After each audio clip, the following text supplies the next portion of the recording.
Hey team, Mike here with another episode of The Art of Everything, the show where we explore the intersection of art, business, and life. And today, if you've just woken up, welcome to the future.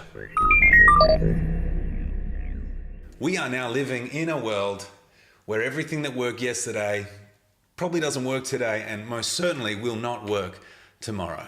And this episode is specifically for those that are leading us through this transition, for the C-suite, for the executive, for the founders, for the big kahunas. But first, here we are. I'm with Joe. We're in Tassie. We're heading to Mona, a surprise that you organised. Yes. And I just found out that Joe is also a vlogger. So we're going to have fun with this the next 2 days. So much fun.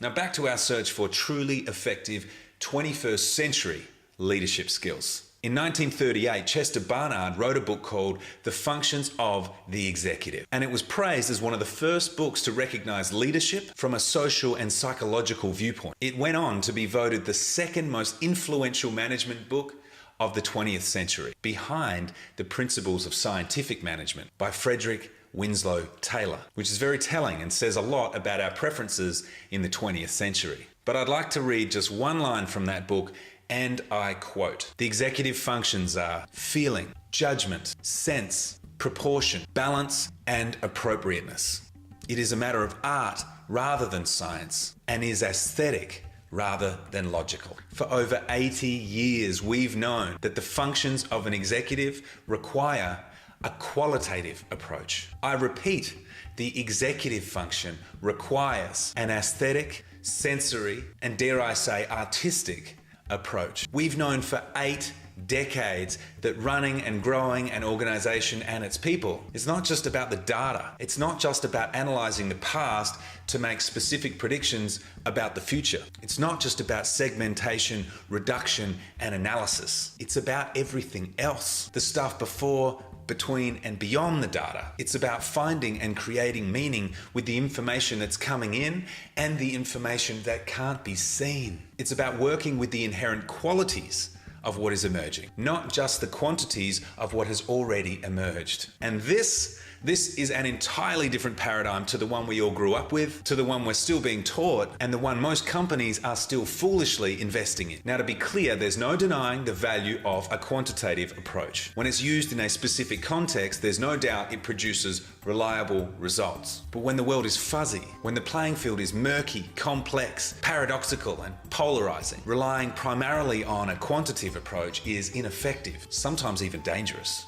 Now, if you had to describe the world we currently live in, you'd say things like complex, ambiguous, idiosyncratic, uncertain, abnormal. And in an environment like that, expecting the perfect answer from pure analysis is naive at best. We're living in a conceptual age where everything is connected and networked, where everything is emergent and interdependent, where everything can mean multiple things to different people at different times, on different days, in different ways, where the skills we need to thrive are not defined by lines on a screen or the findings we found last week. The game has changed and we need to change with it. If you're currently in a leadership position or one day aspire to be, just stop and think for a second. Are you confident making choices without knowing all the answers? Can you cope with the weight of leading through an ambiguous space? Are you fine with holding multiple contexts in your mind at the same time? Because this is now the gig. It's no longer a numbers game. Perhaps it never was. It's about your ability to balance multiple consequences, to navigate never before seen and emergent circumstances, to reimagine the very definition of what's valuable about your organization.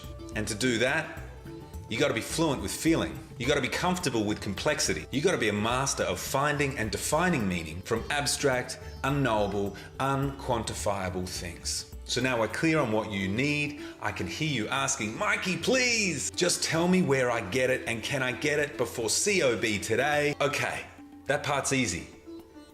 Just subscribe. See you next week, team.